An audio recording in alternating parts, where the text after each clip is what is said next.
ജനലിലൂടെ പുറത്തെ ഇരുട്ടിലേക്ക് നോക്കി നിൽക്കുമ്പോൾ അർച്ചനയുടെ ഉള്ളിൽ ഒരു കടലിരമ്പുകയായിരുന്നു. കൈകൾ അറിയാതെ തന്നെ വയറിനോട് ചേർന്ന് അവിടെ ഒരു ജീവൻ തുടിക്കുന്നുണ്ട്. ദേവേട്ടൻ്റെ കുഞ്ഞ്. കുറച്ചു നേരം മുൻപ് വരെ ഈ ലോകത്തെ ഏറ്റവും വലിയ സന്തോഷമായിരുന്നു അത്. പക്ഷേ ഇപ്പോൾ അത് തൻ്റെ മാത്രം രഹസ്യമാണ്. പുറത്തു പറഞ്ഞാൽ ഒരുപക്ഷെ തനിക്ക് നഷ്ടപ്പെട്ടു പോയേക്കാവുന്ന ഒരു നിധി. ഹാളിൽ ദേവന്റെ ശബ്ദം കേട്ടു. അവൻ ആരോടോ ഫോണിൽ സംസാരിക്കുകയാണ്. മീരയോടായിരിക്കും. ആ പേര് കേൾക്കുമ്പോൾ തന്നെ അർച്ചനയുടെ ഉള്ളിൽ ഒരു കൊള്ളിയ മിന്നും. ജാതകദോഷം മാറ്റാൻ വേണ്ടി മാത്രം വീട്ടുകാരുടെ നിർബന്ധത്തിന് വഴങ്ങി തന്നെ വിവാഹം കഴിച്ച ദേവൻ ഇപ്പോഴും മീരയുടെ ഓർമ്മകളിലാണ് ജീവിക്കുന്നത്. വിവാഹമോചന പേപ്പറുകൾ മേശപ്പുറത്തിരിപ്പുണ്ട്. അതിൽ തൻ്റെ ഒപ്പിനായി അവൻ കാത്തിരിക്കുന്നു. അർച്ചന, നീ റെഡിയായോ? ദേവന്റെ ശബ്ദം വാതിലിന് പുറത്തുനിന്ന് കേട്ടു. അർച്ചന കണ്ണുനീർ തുടച്ച് വാതിൽ തുറന്നു. എന്തിനാ ദേവേട്ടാ? പിന്നെ ചോദിക്കാൻ എന്തിരിക്കുന്നു? നിന്റെ മുഖം കണ്ടില്ലേ, വിളറി വെളുത്തിരിക്കുന്നു. കൈകാലുകൾ വിറയ്ക്കുന്നുണ്ട്. ഈ അവസ്ഥയിൽ നിന്നെ ഇങ്ങനെ വിടാൻ എനിക്ക് പറ്റില്ല. വാ, നമുക്ക് ഹോസ്പിറ്റലിൽ പോകാം. ദേവന്റെ ശബ്ദത്തിൽ അല്പം ഗൗരവവും എന്നാൽ നേർത്തൊരു ആകുലതയും ഉണ്ടായിരുന്നു. ആ കരുതൽ കണ്ടപ്പോൾ അവൾക്ക് കരച്ചിൽ വന്നു. പക്ഷെ ആ കരുതൽ ഒരു ഭർത്താവിൻ്റേതല്ല, മറിച്ചൊരു ബാധ്യത ഒഴിവാക്കുന്നതിന് മുൻപുള്ള മര്യാദ മാത്രമാണെന്ന് അവൾ സ്വയം ഓർമ്മിപ്പിച്ചു. എനിക്ക് കുഴപ്പമൊന്നുമില്ല ദേവേട്ട. ഭക്ഷണം കഴിക്കാത്തതിൻ്റെ കുറവായിരിക്കും. ഞാൻ കുറച്ചു നേരം കിടന്നാൽ മാറിക്കോളും. അവൾ ഒഴിഞ്ഞു മാറാൻ ശ്രമിച്ചു. വേണ്ട, തർക്കിക്കണ്ട. മീര പുറത്ത് കാറിൽ വെയിറ്റ് ചെയ്യുന്നുണ്ട്. നമുക്ക് പോകാം. മീരയുടെ പേര് കേട്ടതും അർച്ചന തറഞ്ഞു നിന്നു. തൻ്റെ ദാമ്പത്യം തകർത്തവൾ പുറത്ത് കാത്തു നിൽക്കുന്നു. അവളുടെ കൂടെ ഹോസ്പിറ്റലിൽ പോകുക എന്നത് ചിന്തിക്കാൻ പോലും വയ്യാത്ത കാര്യമാണ്. മീര വന്നിട്ടുണ്ടോ? എങ്കിൽ ഞാൻ വരുന്നില്ല. നിങ്ങൾക്ക് പോകാം. ദേവൻ അക്ഷമനായി. നീ എന്തിനാ ഇങ്ങനെ വാശി പിടിക്കുന്നത്? നിന്റെ ആരോഗ്യം നോക്കാനാണ് ഞാൻ പറയുന്നത്. വാ. അവൻ അവളുടെ കയ്യിൽ പിടിച്ചു വലിച്ചു. ആ സ്പർശനം അവളിൽ വിറയലുണ്ടാക്കി.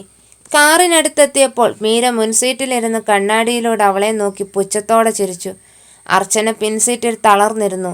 യാത്രയിലുടനീളം ദേവനും മീരയും അവരുടെ ഭാവി ജീവിതത്തെക്കുറിച്ച് സംസാരിക്കുകയായിരുന്നു. വിദേശത്തേക്ക് പോകാൻ പ്ലാൻ ചെയ്യുന്നതിനെക്കുറിച്ചും പുതിയ ഫ്ലാറ്റ് വാങ്ങുന്നതിനെക്കുറിച്ചും അവർ വാചാലരായി. ഓരോ വാക്കും അർച്ചനയുടെ നെഞ്ചിൽ തുളഞ്ഞു കയറി. തൻ്റെ കുഞ്ഞിനൊരു അച്ഛനില്ലാതാകാൻ പോകുകയാണെന്ന സത്യം അവൾക്ക് താങ്ങാവുന്നതിലും അധികമായിരുന്നു.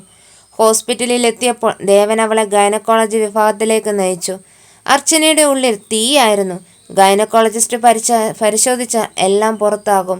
ഡോക്ടർ, ഇവൾക്ക് രാവിലെ മുതൽ നല്ല ക്ഷീണമാണ്, ഒന്ന് ചെക്ക് ചെയ്യണം, ദേവൻ ഡോക്ടറോട് പറഞ്ഞു. ഡോക്ടർ അർച്ചനയെ അകത്തെ മുറിയിലേക്ക് കൊണ്ടുപോയി. പരിശോധനയ്ക്കിടെ ഡോക്ടർ ചോദിച്ചു, അവസാനമായി പീരിയഡ്സ് ആയതെന്നാണ്? അർച്ചന മിണ്ടിയില്ല. അവളുടെ കണ്ണുകൾ നിറഞ്ഞു തുളുമ്പി. എന്താ അർച്ചന, എന്തെങ്കിലും പ്രശ്നമുണ്ടോ? ഡോക്ടർ സൗമ്യമായി ചോദിച്ചു. ഡോക്ടർ, അവൾ വിതുമ്പി. ഞാൻ ഗർഭിണിയാണ്. 3 മാസം കഴിഞ്ഞു. പക്ഷേ അതെൻ്റെ ഭർത്താവ് അറിയരുത്. അറിഞ്ഞാൽ ചിലപ്പോൾ ഈ കുഞ്ഞുണ്ടാവില്ല. ഡോക്ടർ ഞെട്ടിപ്പോയി. നീ എന്താണ് ഈ പറയുന്നത്? ഒരച്ഛൻ തൻ്റെ കുഞ്ഞിനെ എന്തിനു വേണ്ടെന്ന് വെക്കണം? അർച്ചന എല്ലാ കാര്യങ്ങളും ഡോക്ടറോട് തുറന്നു പറഞ്ഞു. മീരയെക്കുറിച്ചും വിവാഹമോചനത്തെക്കുറിച്ചും തൻ്റെ ആശങ്കകളെക്കുറിച്ചും അവൾ വിവരിച്ചു. ഡോക്ടറുടെ കണ്ണുകളിൽ സഹതാപം നിറഞ്ഞു. ശരി, ഞാനിപ്പോൾ ഒന്നും റിപ്പോർട്ടിൽ എഴുതുന്നില്ല. അനീമിയാണെന്ന് ഞാൻ പുറത്തു പറയാം. പക്ഷെ അർച്ചന, നിനക്ക് നല്ല വിശ്രമവും ഭക്ഷണവും വേണം. മാനസിക വിഷമം കുഞ്ഞിനെ ബാധിക്കും. പുറത്തിറങ്ങിയ ഡോക്ടർ ദേവനോട് പറഞ്ഞു, പേടിക്കാനൊന്നുമില്ല, ഭക്ഷണത്തിൻ്റെ കുറവാണ്, പിന്നെ അല്പം വിളർച്ചയുമുണ്ട്. ഞാൻ കുറച്ച് വൈറ്റമിൻ ടാബ്ലറ്റ് എഴുതാം, നന്നായി ശ്രദ്ധിക്കണം. ദേവൻ ആശ്വാസത്തോടെ ഒന്ന് ശ്വാസം വിട്ടു. വീട്ടിലേക്കുള്ള യാത്രയിൽ അവനൊന്നും സംസാരിച്ചില്ല. മീര മാത്രം അർച്ചനയെ ഇടയ്ക്കിടെ പരിഹസിച്ചുകൊണ്ടിരുന്നു. അർച്ചന, നീ ഇത്ര വീക്കാണെന്ന് കരുതിയില്ല. എന്തായാലും വേഗം സുഖം പ്രാപിക്ക്. നമുക്ക് വക്കീലിനെ കാണാൻ പോകാനുള്ളതാണ്. വീട്ടിലെത്തിയ ഉടൻ അർച്ചന മുറിയിൽ കയറി വാതിലടച്ചു. അവൾ അലമാര തുറന്ന് തൻ്റെ പഴയ വസ്ത്രങ്ങൾ ഓരോന്നായി എടുത്ത് ബാഗിലാക്കാൻ തുടങ്ങി. ഇനി ഇവിടെ നിൽക്കുന്നത് സുരക്ഷിതമല്ല. ദേവൻ ഇന്ന് കാണിച്ച കരുതൽ മീരയുടെ നിർബന്ധത്തിന് വഴങ്ങി നാളെ ഇല്ലാതാകാം. തൻ്റെ കുഞ്ഞിനെ രക്ഷിക്കാൻ ഒരേ ഒരു വഴിയേ ഉള്ളൂ, ഈ വീട്ടിൽ നിന്ന് ആരും അറിയാതെ ഇറങ്ങിപ്പോകുക. അവൾ തൻ്റെ ഡയറി എടുത്ത് ഒരു കുറിപ്പെഴുതി. ദേവേട്ട, നിങ്ങളുടെ സന്തോഷത്തിന് തടസ്സമായി നിൽക്കാൻ എനിക്ക് താല്പര്യമില്ല.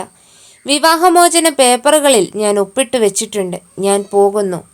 എന്നെ അന്വേഷിക്കരുത്. രാത്രി 12 മണി കഴിഞ്ഞു. വീടാകെ നിശബ്ദമാണ്. അർച്ചന ബാഗുമായി സാവധാനം ഗോവണി ഇറങ്ങി. ഹാളിലെ സോഫായിൽ ദേവൻ ഇരിക്കുന്നുണ്ടായിരുന്നു. അവൻ ഉറങ്ങിയില്ല. കയ്യിലൊരു പഴയ ഫോട്ടോ ഉണ്ടായിരുന്നു. അത് മീരയുടേതല്ല, പകരം അവരുടെ വിവാഹ ഫോട്ടോ ആയിരുന്നു. അർച്ചന ഒളിച്ചുനിന്ന് അവനെ നോക്കി. അവന്റെ കണ്ണുകൾ നിറഞ്ഞിരിക്കുന്നത് പോലെ അവൾക്ക് തോന്നി.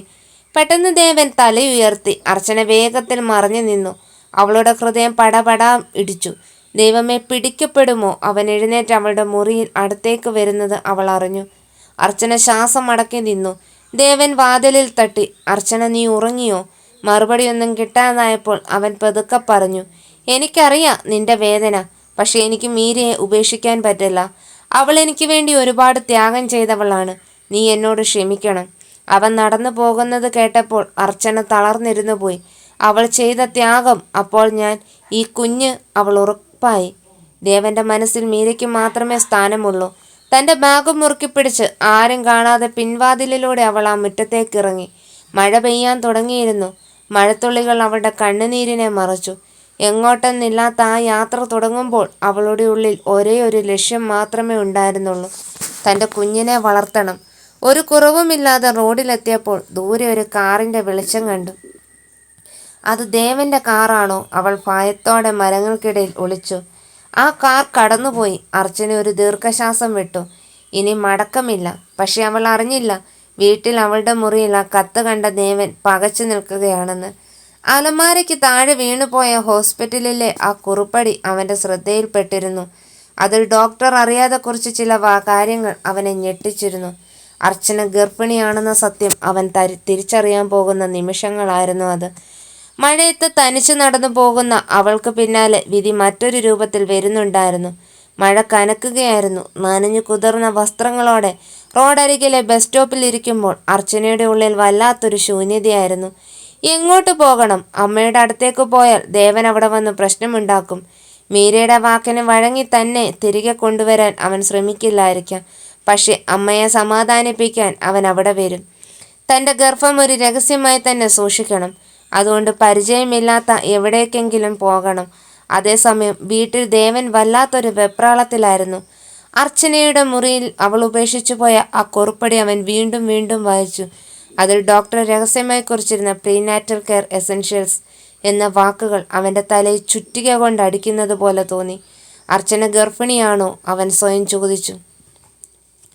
അവൻ്റെ നെഞ്ചിലൊരു ആന്തൽ അനുഭവപ്പെട്ടു. മീരയെ തിരിച്ചു കിട്ടിയ സന്തോഷത്തിനിടെ അർച്ചനയുടെ മുഖത്തെ വിളർച്ചയോ മാറ്റങ്ങളോ അവൻ കണ്ടില്ലെന്ന് നടിക്കുകയായിരുന്നു.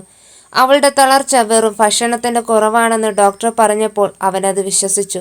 പക്ഷേ ഈ കുറിപ്പടി സത്യം വിളിച്ചു പറയുന്നു. പെട്ടെന്ന് വാതിൽക്കൽ ഒരു കാർ വന്ന് നിൽക്കുന്ന ശബ്ദം കേട്ടു. മീരയാണ്. അവൾ നനഞ്ഞു കുതിർന്ന് അകത്തേക്ക് വന്നു. ദേവൻ, നീ എന്തിനാ എനിക്ക് ഫോൺ ചെയ്തത്? ഈ അർദ്ധരാത്രിയിൽ എന്തു പറ്റി? മീര ചോദിച്ചു. അവളുടെ കണ്ണുകൾ അർച്ചനയുടെ മുറിയിലെ ചിതറിക്കിടക്കുന്ന സാധനങ്ങളിലേക്കും തുറന്നു കിടക്കുന്ന അലമാരയിലേക്കും നീണ്ടു. അവൾ പോയോ? മീരയുടെ സ്വരത്തിൽ ഒളിപ്പിച്ചു വെക്കാനാവാത്തൊരു സന്തോഷമുണ്ടായിരുന്നു. മീര, അർച്ചന ഇറങ്ങിപ്പോയി. പക്ഷെ അതല്ല പ്രശ്നം. അവൾ ഗർഭിണിയാണെന്ന് തോന്നുന്നു. ദേവന്റെ ശബ്ദം വിറയ്ക്കുന്നുണ്ടായിരുന്നു. മീരയുടെ മുഖത്തെ ഭാവം പെട്ടെന്ന് മാറി. ഗർഭിണിയോ? ദേവൻ, നീ എന്തൊക്കെയായി പറയുന്നത്? അവൾ നിന്നെ കൊടുക്കാൻ വേണ്ടി ഉണ്ടാക്കുന്ന നാടകമായിരിക്കും ഇത്. പേപ്പറിൽ ഒപ്പിടാൻ പറഞ്ഞപ്പോൾ അവൾക്ക് പേടിയായി കാണും. അതുകൊണ്ട് നിന്റെ സിമ്പതി കിട്ടാൻ അവൾ ഇറക്കിയ പുതിയ കളിയാണിത്. അല്ല മീര, ഇത് ഡോക്ടറുടെ കുറിപ്പടിയാണ്. ഹോസ്പിറ്റലിൽ വെച്ച് അവൾ ഇത് ഒളിപ്പിച്ചു വെച്ചതാകണം. ദേവൻ കുറിപ്പടി മീരയ്ക്ക് നേരെ നീട്ടി. മീര അത് വാങ്ങി ദേഷ്യത്തോടെ ചുരുട്ടിക്കൂട്ടി എറിഞ്ഞു. ദേവൻ, നീ പഴയ കാര്യങ്ങൾ മറക്കരുത്. നമ്മൾ ഒന്നിക്കാൻ എത്ര കാലം കാത്തിരുന്നു. ഇപ്പോൾ അവൾ ഒരു കുഞ്ഞിൻ്റെ പേരും പറഞ്ഞ് വന്നാൽ നീ എന്നെ വീണ്ടും ഉപേക്ഷിക്കുമോ? ആ കുഞ്ഞ് നിന്റേതാണെന്ന് നിനക്കെന്താ ഇത്ര ഉറപ്പ്? മീരയുടെ ആ ചോദ്യം ദേവന്റെ കരണത്തേറ്റ അടി പോലെയായിരുന്നു. മീര, നിനക്കെങ്ങനെ ഇത് പറയാൻ തോന്നുന്നു? അർച്ചനയെ എനിക്കറിയാം. അവൾ അങ്ങനെയുള്ളവളല്ല. ഓ, ഇപ്പോൾ അവൾ വലിയ സതിയായി മാറിയോ? മീര പരിഹാസത്തോടെ ചിരിച്ചു. നോക്ക് ദേവൻ, അവൾ പോയത് നന്നായി. ഇനി അവളെ അന്വേഷിച്ച് പോകണ്ട. അവൾക്ക് ജീവിക്കാൻ അറിയാം. നീ ഇപ്പോൾ അവളെ തിരികെ കൊണ്ടുവന്നാൽ നമ്മുടെ ജീവിതം അവസാനിക്കും. അത് നിനക്ക് വേണോ? ദേവൻ നിശബ്ദനായി. ഒരു വശത്ത് തൻ്റെ പഴയ പ്രണയം, മറുവശത്ത് തൻ്റെ കുഞ്ഞിനെ ചുമക്കുന്ന തൻ്റെ ഭാര്യ. അവൻ്റെ മനസ്സൊരു വടംവലിയിൽ അകപ്പെട്ടു. അതേസമയം അർച്ചന ഒരു രാത്രി വണ്ടിയിൽ കയറി ദൂരെയുള്ള ഒരു ഗ്രാമത്തിലേക്ക് യാത്ര തിരിക്കുകയായിരുന്നു. അവളുടെ പഴയ ഒരു കൂട്ടുകാരി സുനിത അവിടെ ഒരു ചെറിയ ക്ലിനിക്ക് നടത്തുന്നുണ്ട്. സുനിതയെ മാത്രമേ ഇപ്പോൾ വിശ്വസിക്കാൻ കഴിയൂ. ബസ്സിലെ ഇരുട്ടിലിരുന്ന് അവൾ ജനലിലൂടെ പുറത്തേക്ക് നോക്കി. കണ്ണുനീർ നിർത്താതെ ഒഴുകുന്നുണ്ടായിരുന്നു. മോളെ, അച്ഛനില്ലെങ്കിലും അമ്മ നിന്നെ പൊന്നുപോലെ നോക്കും, അവൾ വയറിൽ തടവി മന്ത്രിച്ചു. പിറ്റേന്ന് രാവിലെ സുനിതയുടെ വീട്ടിലെത്തിയ അർച്ചനയെ കണ്ട് സുനിത ഞെട്ടിപ്പോയി. അർച്ചനയുടെ അവസ്ഥ കണ്ട് അവൾക്ക് സങ്കടം തോന്നി. അർച്ചന, നീ എന്തിനാ ഇങ്ങനെ ചെയ്തത്? ദേവനോട് സത്യം പറയണമായിരുന്നു. പറഞ്ഞിട്ട് എന്ത് കാര്യം സുനിത? മീരയുടെ വാക്ക് കേട്ട് എൻ്റെ കുഞ്ഞിനെ ഇല്ലാതാക്കാൻ അവൻ പറഞ്ഞാലോ? എനിക്ക് ആരെയും വിശ്വസിക്കാൻ പറ്റില്ല. സുനിത അവളെ ആശ്വസിപ്പിച്ചു. ശരി, നീ പേടിക്കേണ്ട. നീ ഇവിടെ സുരക്ഷിതയാണ്. ആരും നിന്നെ ഇവിടെ വന്ന് കണ്ടെത്താൻ പോകുന്നില്ല. എന്നാൽ നഗരത്തിൽ മീര പുതിയ പദ്ധതികൾ തയ്യാറാക്കുകയായിരുന്നു. അർച്ചനയെ കണ്ടെത്താൻ ദേവൻ ശ്രമിക്കുമെന്ന് അവൾക്കറിയാമായിരുന്നു. അതുകൊണ്ട് അർച്ചനയുടെ സ്വഭാവത്തെക്കുറിച്ചും മോശമായ കഥകൾ ദേവന്റെ അമ്മയോടും സുഹൃത്തുക്കളോടും പറഞ്ഞു പരത്താൻ അവൾ തീരുമാനിച്ചു. ഒരു ദിവസം വൈകുന്നേരം ദേവൻ അർച്ചനയുടെ ഫോണിലേക്ക് വിളിക്കാൻ ശ്രമിച്ചു. പക്ഷെ അത് സ്വിച്ച് ഓഫ് ആയിരുന്നു. അവൻ അവളുടെ വീട്ടിലേക്ക് വിളിച്ചു. അർച്ചന അവിടെ എത്തിയിട്ടില്ലെന്നറിഞ്ഞപ്പോൾ അവരുടെ ഉള്ളിൽ ഭയം വർദ്ധിച്ചു. അവൾക്ക് എന്തെങ്കിലും സംഭവിച്ചിട്ടുണ്ടാകുമോ? അവൻ വേവലാതിയോട് മീരയോട് ചോദിച്ചു. ഒന്നും സംഭവിക്കില്ല ദേവൻ. അവൾ നിന്നെ പേടിപ്പിക്കാൻ വേണ്ടി എവിടെയെങ്കിലും ഒളിച്ചിരിക്കുകയായിരിക്കും. നീ വാ, നമുക്ക് പുറത്തു പോയി ഭക്ഷണം കഴിക്കാം. മീര അവനെ നിർബന്ധിച്ചു കൊണ്ടുപോയി. ഹോട്ടലിലിരിക്കുമ്പോൾ ദേവന്റെ കണ്ണുകൾ മറ്റൊരിടത്തായിരുന്നു. അവിടെ ഒരു ചെറിയ കുട്ടി തൻ്റെ അച്ഛൻ്റെ കൂടെ കളിക്കുന്നത് അവൻ കണ്ടു. അവൻ്റെ മനസ്സിൽ അർച്ചനയുടെ മുഖം തെളിഞ്ഞു വന്നു. ഗർഭിണിയായ അവസ്ഥയിൽ അവൾ എവിടെയായിരിക്കും? എന്ത് കഴിക്കുന്നുണ്ടാകും? പെട്ടെന്ന് ദേവന്റെ ഫോണിലേക്ക് ഒരു അജ്ഞാത സന്ദേശം വന്നു. അതിലൊരു ഫോട്ടോ ഉണ്ടായിരുന്നു. അർച്ചന ഒരു റെയിൽവേ സ്റ്റേഷനിൽ നിൽക്കുന്ന ഫോട്ടോ. മീരയുടെ മുഖത്തപ്പോൾ ഒരു ഗൂഢമായ പുഞ്ചിരി വിരിഞ്ഞു. അർച്ചനയെ എന്നേക്കുമായി ദേവന്റെ കണ്ണിൽ മോശക്കാരിയാക്കാനുള്ള മീരയുടെ അടുത്ത നീക്കമായിരുന്നു അത്. അർച്ചനയുടെ നിഴൽ യുദ്ധം അവിടെ തുടങ്ങുകയായിരുന്നു. അവൾ അറിയാതെ തന്നെ മീരയുടെ വലക്കണ്ണികൾ അവളെ ചുറ്റാൻ തുടങ്ങിയിരുന്നു.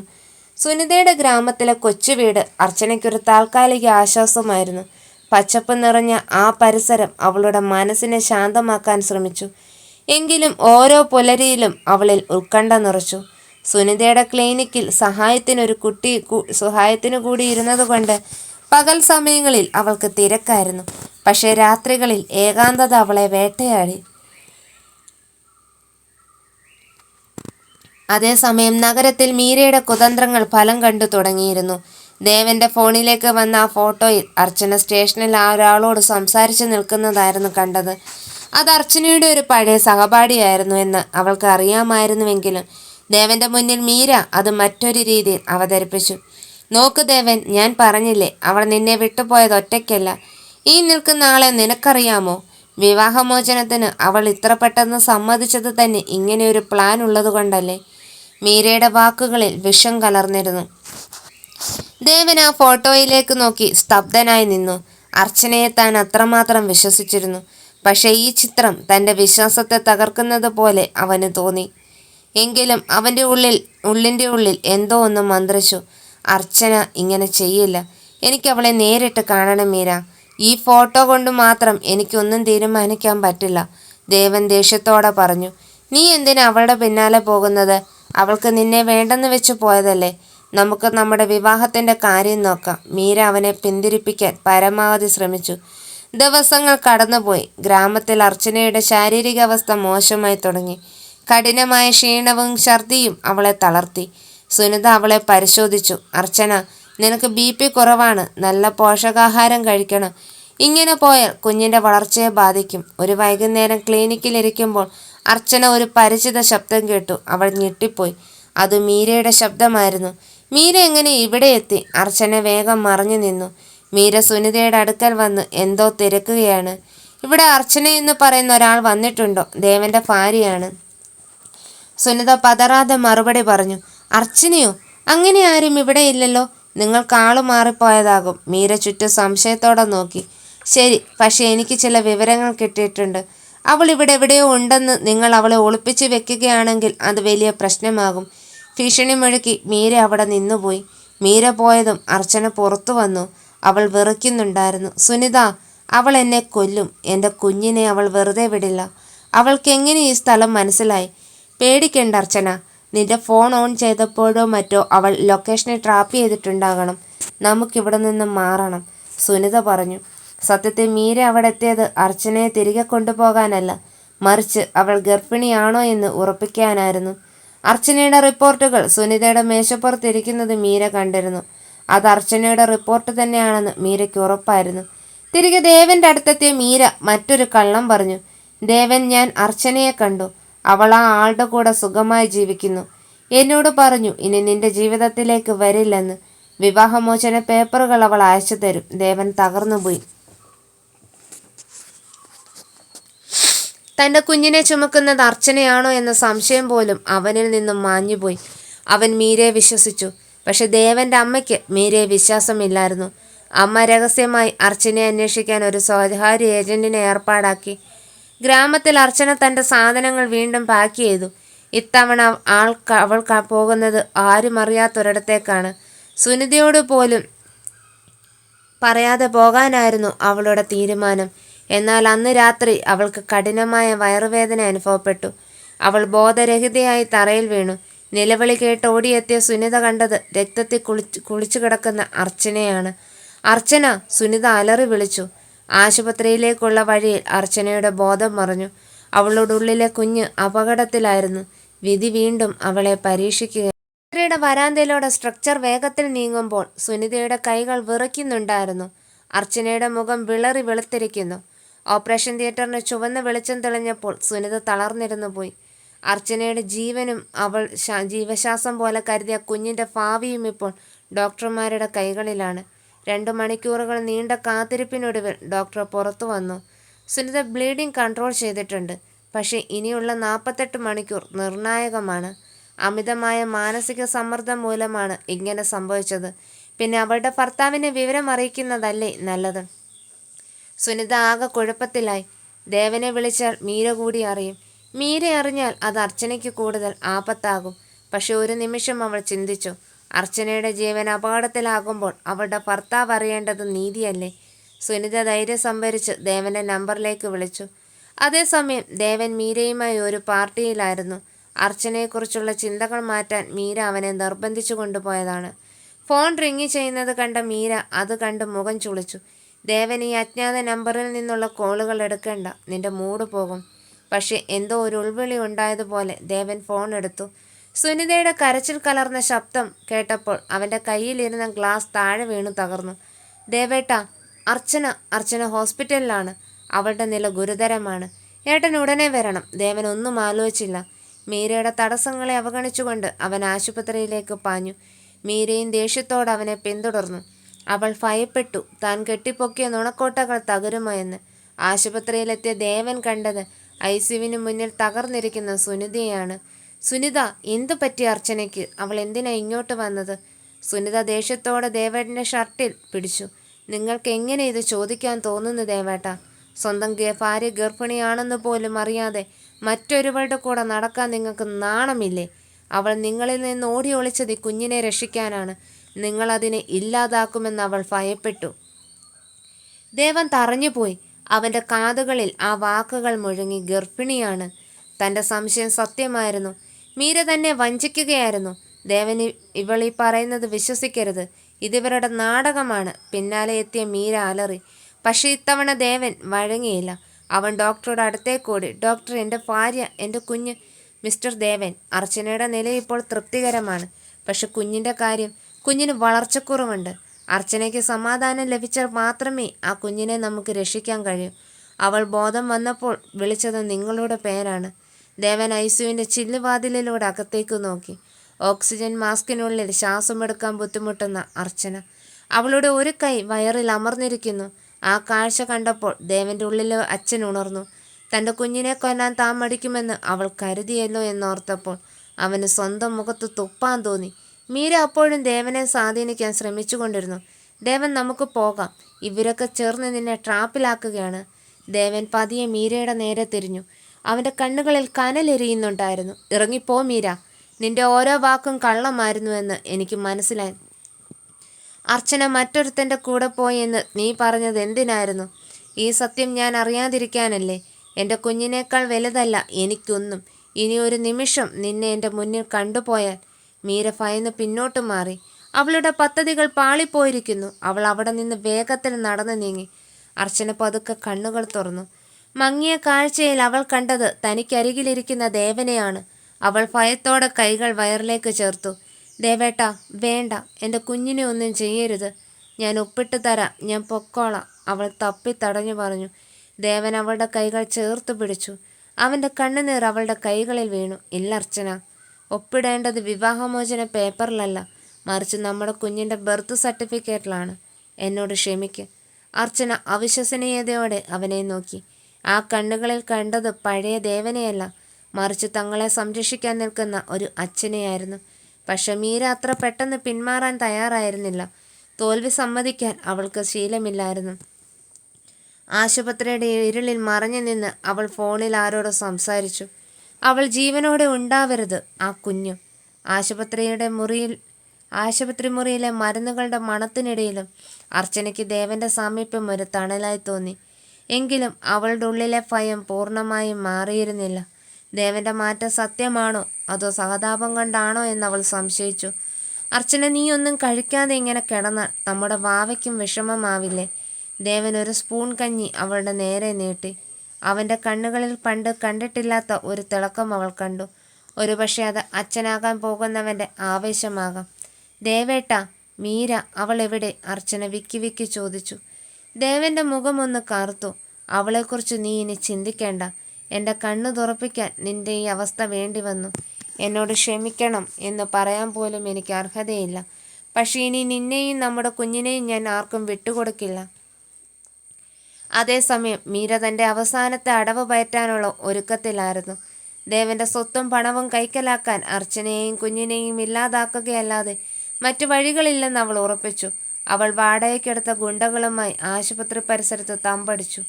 രാത്രി ഡ്യൂട്ടി ഡോക്ടർ മാറുമ്പോൾ നേഴ്സിൻ്റെ വേഷത്തിൽ ഒരാൾ അകത്ത് കയറണം. ആ കുഞ്ഞിനെ ഇല്ലാതാക്കിയാൽ അർച്ചന തനിയെ തകർന്നു പൊയ്ക്കോളും, മീര നിർദ്ദേശം നൽകി. രാത്രി 10 മണിയായി. ആശുപത്രിയിൽ സന്ദർശകരുടെ തിരക്ക് കുറഞ്ഞു. ദേവൻ ഉറങ്ങിപ്പോയി. ഈ സമയം നേഴ്സിൻ്റെ വേഷം ധരിച്ച ഒരു സ്ത്രീ അർച്ചനയുടെ മുറിയിലേക്ക് കടന്നു വന്നു. കയ്യിലൊരു സിറിഞ്ചുണ്ടായിരുന്നു. അർച്ചന പാതി മയക്കത്തിലായിരുന്നു. ആ സ്ത്രീ മരുന്ന് കുത്തിവെക്കാൻ ഒരുങ്ങുന്നത് കണ്ട് അവൾ പെട്ടെന്ന് ഞെട്ടി ഉണർന്നു. ആരാണ് നിങ്ങൾ? ഈ മരുന്ന് ഡോക്ടർ തന്നതാണോ? ആ സ്ത്രീ മറുപടി പറയാതെ അർച്ചനയുടെ കൈ പിടിച്ചു തിരിച്ചു. അർച്ചന നിലവിളിക്കാൻ ശ്രമിച്ചെങ്കിലും ആ സ്ത്രീ അവളുടെ വായ പൊത്തിപ്പിടിച്ചു.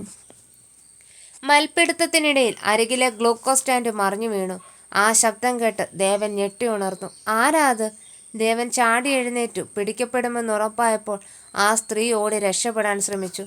ദേവൻ പിന്നാലെ ഓടിയെങ്കിലും അവൾ ആശുപത്രിയുടെ ഇടനാഴിയിലൂടെ ഇരുട്ടിലേക്ക് മറിഞ്ഞു.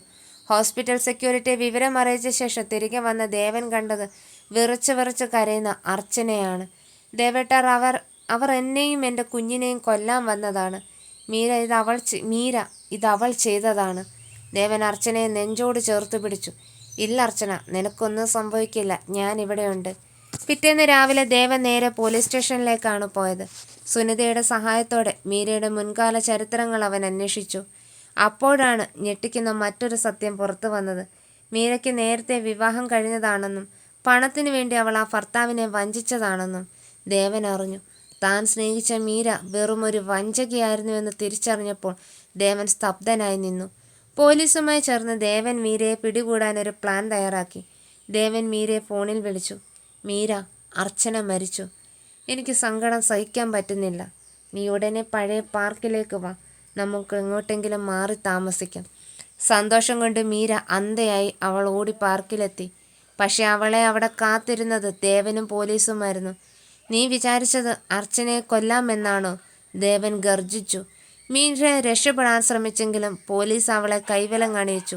ദേവൻ, ഞാൻ നിന്നെ സ്നേഹിച്ചതുകൊണ്ടാണ്. അവൾ കരയാൻ ശ്രമിച്ചു. നിന്റെ സ്നേഹം വിഷമാണ് മീര. അത് തിരിച്ചറിയാൻ ഞാൻ വൈകിപ്പോയി. ദേവൻ മുഖം തിരിച്ചു.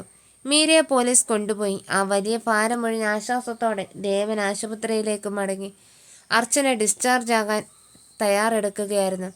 നമുക്ക് വീട്ടിൽ പോകാം അർച്ചന, നമ്മുടെ വീട്ടിലേക്ക്. അവിടെ നിന്നെ കാത്ത് അമ്മയുണ്ട്. ഇനി നിന്റെ കണ്ണു നിറയാൻ ഞാൻ സമ്മതിക്കില്ല. അർച്ചനയുടെ ചുണ്ടിൽ ഒരു പുഞ്ചിരി വിരിഞ്ഞു. മാസങ്ങൾക്ക് ശേഷം ആദ്യമായി അവൾക്ക് ശ്വാസം നേരെ വീണു. എങ്കിലും 6ാം ഭാഗത്തിൽ അവരുടെ ജീവിതം എങ്ങനെ മാറി മറിയും? ആ കുഞ്ഞ് സുരക്ഷിതമായി ഈ ലോകത്തേക്ക് വരുമോ? പുതിയൊരു പുലരി. മാസങ്ങൾ മിന്നിമറിഞ്ഞു. അർച്ചന ഇപ്പോൾ 7-ാം മാസം കടന്നിരിക്കുന്നു. ദേവന്റെ വീട്ടിൽ ഇപ്പോൾ സന്തോഷത്തിന്റെ പൊന്നോണമാണ്. ദേവൻ പഴയതിനേക്കാൾ കരുതലുള്ളവനായി മാറി. അർച്ചനയ്ക്ക് ഇഷ്ടപ്പെട്ട ഭക്ഷണങ്ങൾ ഉണ്ടാക്കാനും അവളുടെ ഓരോ കുഞ്ഞു ആവശ്യങ്ങൾ കണ്ടറിഞ്ഞ് ചെയ്യാനും അവൻ മത്സരിച്ചു.